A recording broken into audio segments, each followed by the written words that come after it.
All right. Hello and welcome back to episode 3. That's right. What did I call it? Climbing Together Forever, I think. Yeah. Yeah. Hi. This channel of climbing Mount Sophia. What do you want to talk about today?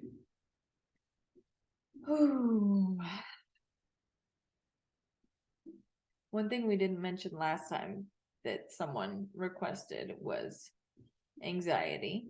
I'm not saying that has to be it, but that is on the table. Yeah. I'm not sure if I want to invite that in here right now. Look at a little bit. It's interesting because last time we talked about surrender. And yeah. If you bring all that online and think about anxiety kind of through that lens, then maybe we can talk about it. What do you think about that? I'm interested. Well, maybe it'd be interesting to talk about it this way. Let's not talk about anxiety in general, because that's just way too much. Yeah, and heavy. But maybe we could talk about anxiety in relationship. Like when we were dating. Oh, in our relationship specifically? Yeah. Like, what's your experience been in terms of like anxiety related to me? Oh my. And well, just like in the relationship, right? Yeah, gosh, early on. Well, it was interesting. I guess I'll just get into it here. Yes, please. But like early on, because we were friends so much, I had a lot of anxiety related to any other girl that I ever had any kind of relationship with. But I didn't have as much with you. So that kind of threw me off. I was like, oh yeah, I for sure had some anxiety early on. I'm like, I did for sure. But the first thing that comes up for me is like, oh man, every other girl I tried to have a relationship with, there was like a lot more anxiety for me. Yeah. For some reason with you, I just didn't have that much. Like pressure too? Like pressure that came along with that? I don't know. Yeah. I was just less in my own head about it. Okay. For some reason. Yeah. I was going to ask, why do you think that is? Well, the first thing that comes to mind is because we were just such good friends right away. Like it was just easy. But that's the thing. It's like it was easy for us to be around each other from the get-go. And maybe that's because we weren't really threatened by each other and didn't give off that vibe because we were both kind of in relationships otherwise. Yeah. So that might have been helpful. But I don't know. That's interesting. Yeah, I think it just always felt comfortable. Yeah. Because when you asked me what anxiety I had based around you, I have to think about that. Nothing comes to mind where I'm like, oh man, there was that thing, like. Yeah. Oh, that's kind of weird. I didn't expect that. I expected it to be like obvious to me. I mean, there's definitely been times that I've been anxious. Yeah. In relationship to you. Maybe. It seems like mostly situational though. Yeah, when we are not completely on the same page and we're in a group. I'm often anxious that you're upset with me. Yeah, you are. Yeah. I don't think I'm an angry person. But you're not. I just like I want your like approval so much, I guess, respect, that like if the generative version of you that I've internalized in my head is upset with something I've done, or like, which is really me being upset with something I've done through your eyes, it causes me significant anxiety. Yeah. Actually, we've talked about this recently. Yeah. Because it's been very helpful for me to know when you kind of not shut down, but feel guarded all of a sudden. And then I'll often revisit that and say something like, okay, I think maybe in your head, you're thinking that I feel this way about what you just did or said. Right. And this, I mean, that happens with everyone, right? You've built up this model of them, and then they're going to react the way that you think they're going to react in your head, but maybe they're not reacting that way at all. Yeah. So of course that's anxiety inducing. Yeah. Yeah. Okay. So this is cool. This is a cool thing to talk about, which is like the generative models of other people. So if you want the background and technical arguments for any of this stuff, you just need to watch a lot of the guy's work by the name of John Vervaeke. And I'm happy to point anyone to this. But there's this thing that happens where when you spend a lot of time around someone, your brain builds a model of them, right? And the more you communicate, and especially the more you actually trust each other, the more high resolution that model is. But it functions a little bit like an AI because it runs in your like your imagination processor, basically. And so you can actually ask it questions that you've never asked the person before, and they'll tell you.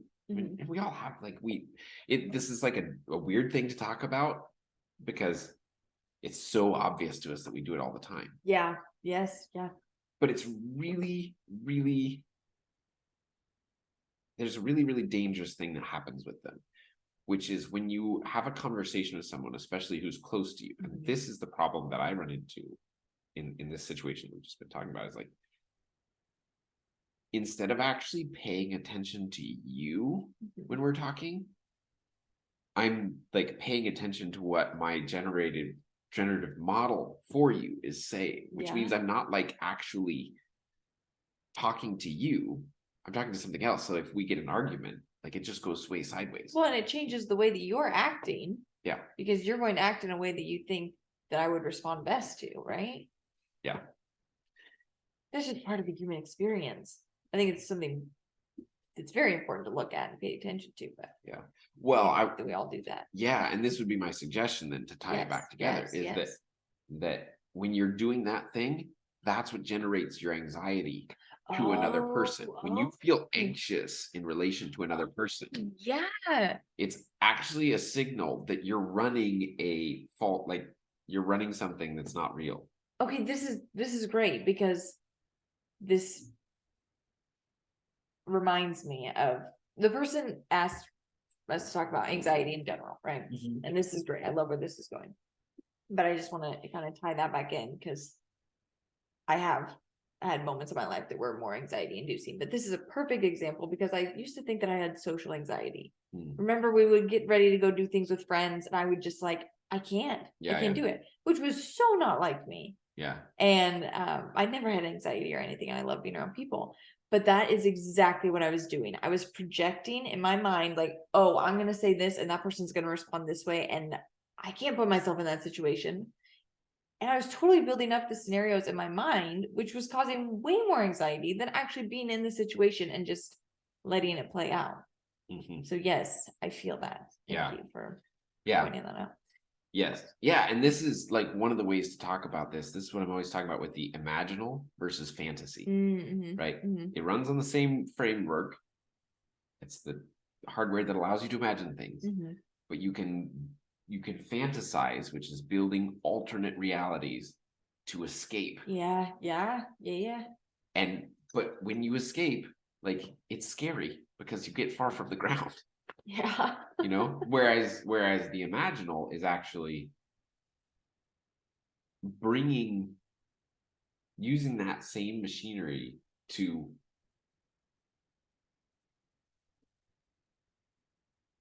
enhance your connection to reality.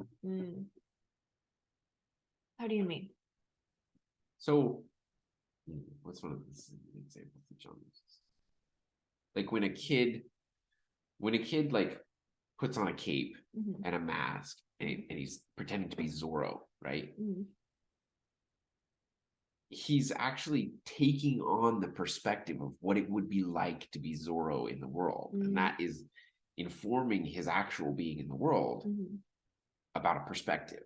And that's different than just sitting there and, well, something that I used to do a lot of as a fantasy would be like, well, maybe I could still go try out for a pro baseball team, and for some reason I would throw 95 miles an hour, right? Like just by magic. And it's like, man, well, that just takes me out of my life and it makes my life lame or something, right? It's like, why would I ever want that compared to what I have? But it's like, that's what fantasy does to you. It makes what you have seem empty. And it makes what you don't have where you want to be. So is there ever any benefit to fantasizing? Not in this way of looking at it, I don't think. Yeah. There's a lot of value in imagination. Yeah. Because it allows you to take on perspective. Like, oh, here's a good example. When John talks about this a lot. When you talk about when you think about having a kid, but you don't know should you have a kid yet, it's territory that you can't know until you get there. But you can kind of pretend. Oh. And you get a dog, right? Oh, yes. And there's a way in which it's kind of that feeling, right? Yeah. That you're trying to play with what it would be like to be this person. Is that imagining or fantasizing? That's imaginal. We did a lot of that. Yeah. Yeah. We did that. 3 dogs, lots of animals, but it's good practice. Like, I feel like you're mentally able to play out things. Yeah, totally. All right. So imagining is helpful. Yeah. Fantasizing is, in this case, not. In this way of looking at it, I don't think so. Okay. But, I like yeah, that. yeah. So, okay, we got way afield there. I know, I'm like, yeah. So anxiety's going this way. We're going. Because I don't feel very anxious. How has anxiety played a role in your life? Well, wow, that's no, sorry. I have an idea. If I'm allowed, can I redirect? Of course. Of course. Well, I was thinking about anxiety in animals because you brought in animals. Oh, wow. And like that's been an interesting journey for you.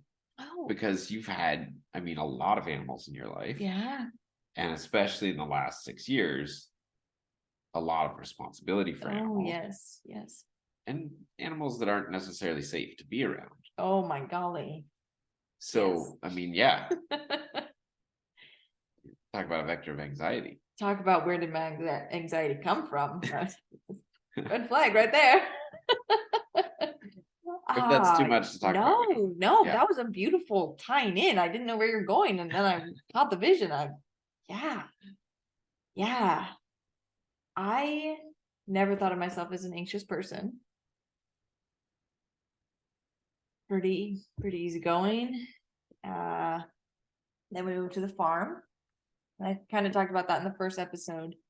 How the farm was vacant. My parents gave me an incredible opportunity to revamp it, turn it into a business, run it however I wanted to, and learn from that.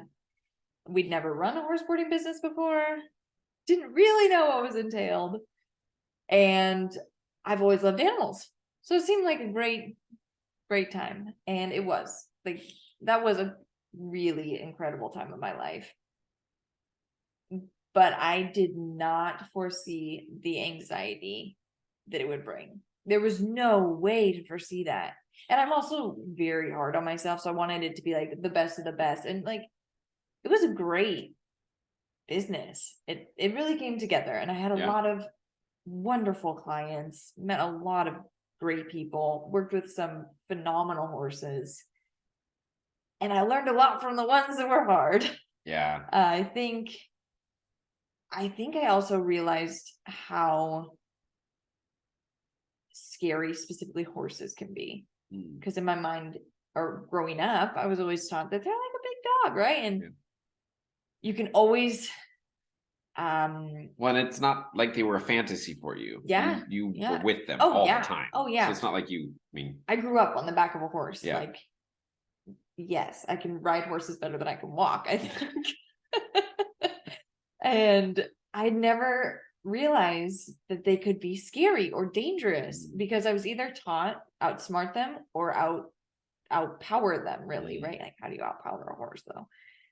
So when it came to my strength, all of a sudden not being enough for these horses that were not usually mine, that I had the problems with. They were border horses that were just not super well behaved, and that's a lot of energy and a lot of muscle and strength and weight, and we're very tiny in comparison. And so I had a few experiences where I got kicked for the first time, and I'm super safe with horses, so that it was just very, well, you're very conscientious about it. yeah, Like, it's yeah. not like you're being sloppy. Yeah, and I flow with horses pretty well. And so, there were these things where I got kicked or struck at or bit at, things that I've never seen in animals before, this wild nature in these animals. And the fact that I didn't know what to do with it and I couldn't outpower it. And it didn't feel good when I tried, right? Like, that doesn't feel good to try and get a horse to submit. Like, yeah. Because you're just not going to, and that's part of the beauty of them, is they're beautiful and wild. And so anyway, these situations kept happening, and it was very anxiety inducing, and I didn't want to handle horses anymore, and there was a point in my life where I would get on any horse, and then I think that comes with wisdom and age, that you realize, like, I should not get on this horse. This is not safe, and I have nothing to prove. And just the act of being around the horses or entering the barn had me anxious about the unpredictability of the animals and the unpredictability of the client relationships. Remember, I poured my heart and soul into that business, and I didn't know what I was doing. I messed up. Like, I messed up. But I always tried to be kind and understanding. And then we'd have these clients come in, and these were our more rare clients, but that just like weren't very kind. And I felt like I was taken advantage of, and I hated conflict at the time, did not handle it at all. So that was very anxiety inducing, because they would just show up. You didn't know when they were going to show up, and they would have something to complain about or something. And so I didn't want to be in the barn. It came to the place where I didn't want to be in the barn, which was always my sanctuary. I didn't want to be around horses, which were always like my therapy. And I like started to lose sense of self because of that. That was such my identity that I would wake up every morning. I remember I'd wake up and I would lay in my bed and I would pray for strength and, I mean, really courage. Just get through the day, Yeah. So say more about courage. Yeah. And what that meant for you in that process. Because you still did it, right? Yeah. I mean, you've laid out well. Like, I mean, it was hard. Yeah. Like, obviously that, like, it was very successful. It was very successful for what it set out to be. Yeah. It was just hard to do it. Yeah. I did not take into account the manual labor aspect too. 7 days a week, the fatigue it would take on my body. Yeah, the courage. I think. Well, I also have a very vivid, and I'm not sure if we would say imagination or fantasy. So I'd play out these scenarios in my head too, of like, well, what happens if I fall off here and no one finds me, or things like that. So that would also make the anxiety worse. But the courage, I think, played in when it was making the choice to do it anyway, and not in like I'm gonna do this anyway, and just power through. Is more of a, I'm gonna have faith that this is gonna be okay, and that I can either learn from or handle whatever comes my way today. And surrendering, like we talked about last time, surrendering to whatever happens is gonna happen too. You can't control these animals or these people, obviously. Yeah. So just the courage to just go into the barn anyway, go to work anyway. And where did the energy for that courage come from? Because you talked a lot about how, the things you had to let go of in order to do that. But the courage was actually doing it. So where did the energy part? I get the acceptance and the surrender, but where did that come from?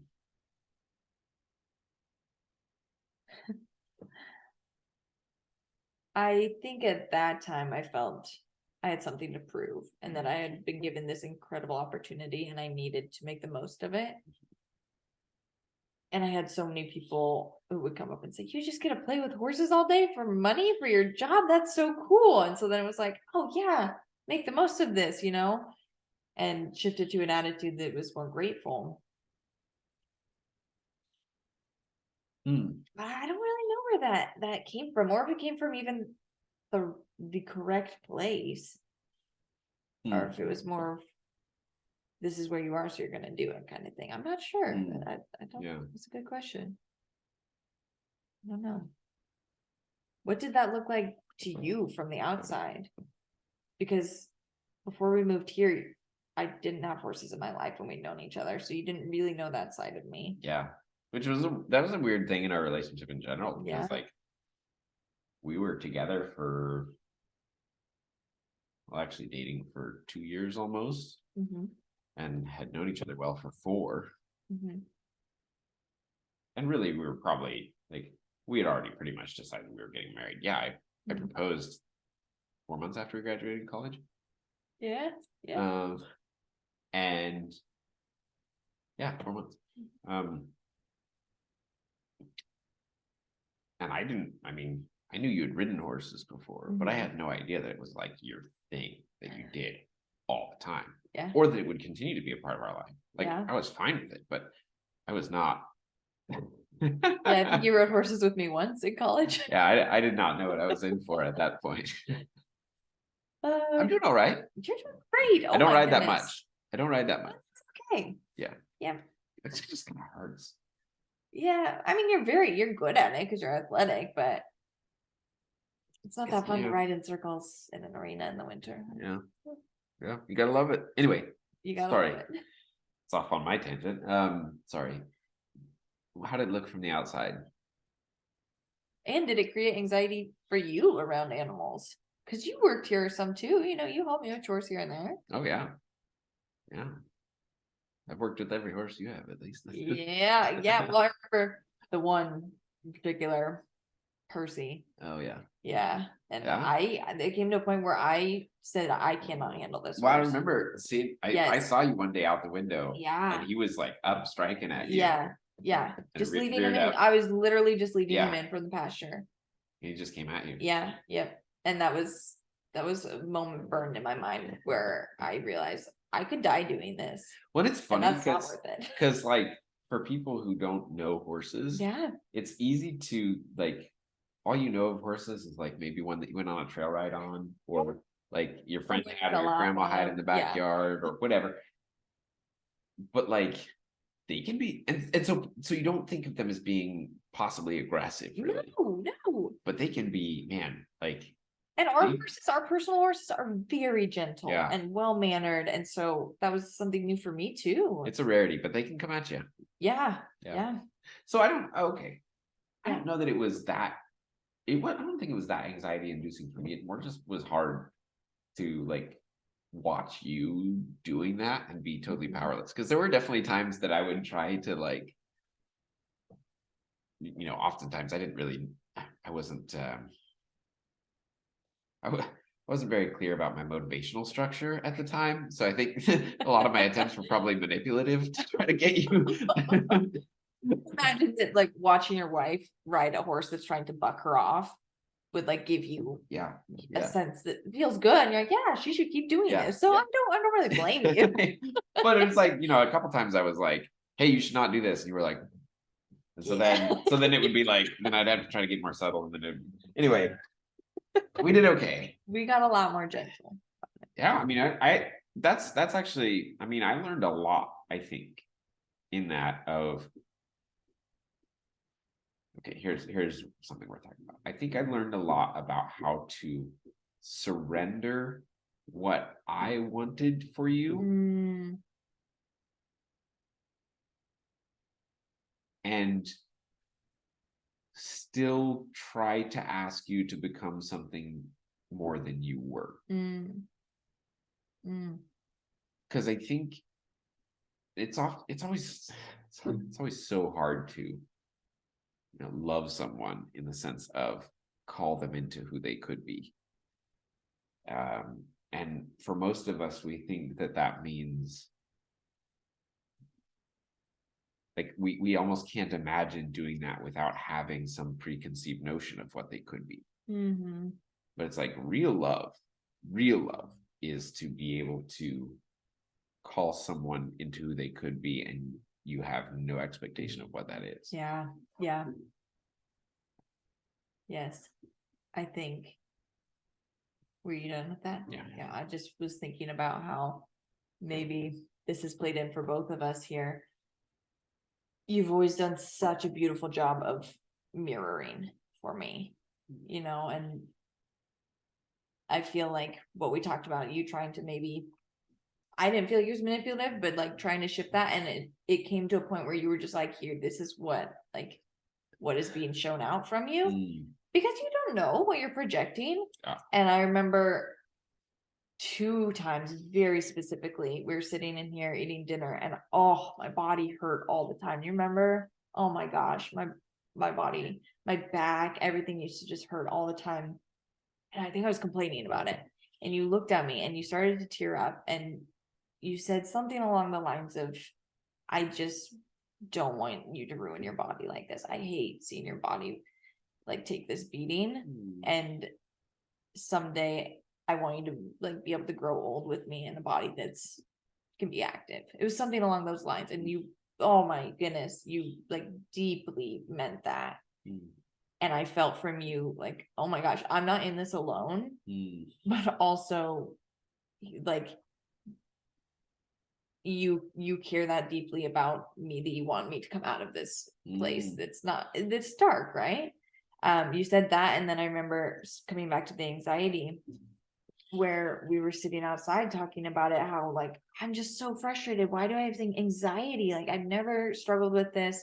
And you very seriously were like, hey, maybe we should consider other options on like how to approach anxiety. And medication is incredibly helpful, and there's nothing wrong with that when used correctly. But I knew that I didn't really want to go that route at that time, because I felt like there must be some other way to deal with anxiety than to just start taking medication personally. And the fact that you were like, you also saw what I was going through, and you were open to different ideas and different actions. I think just when you feel that someone else cares for you deeply, then maybe you are even caring for yourself, that really calls you out of the darkness, Yeah.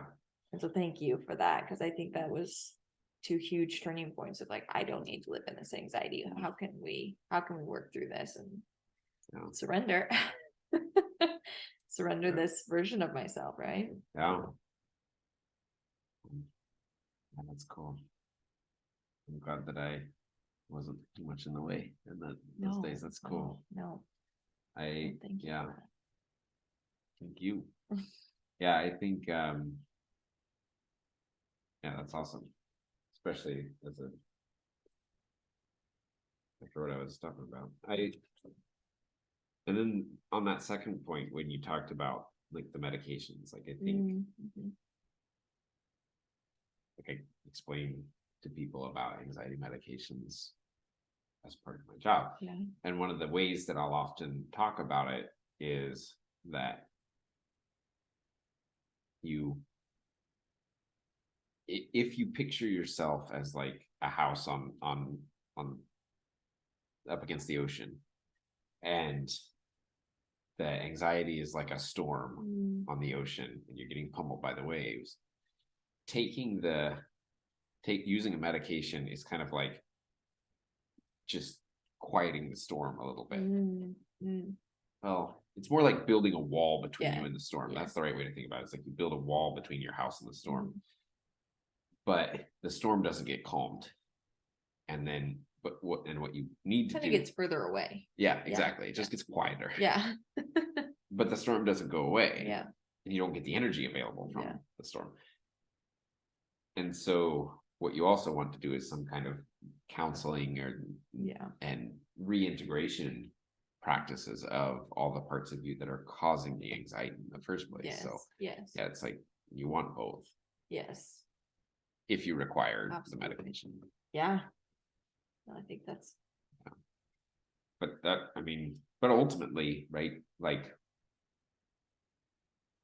the only way that you do the integration part of the counseling is a form of love, right? In the same way that it's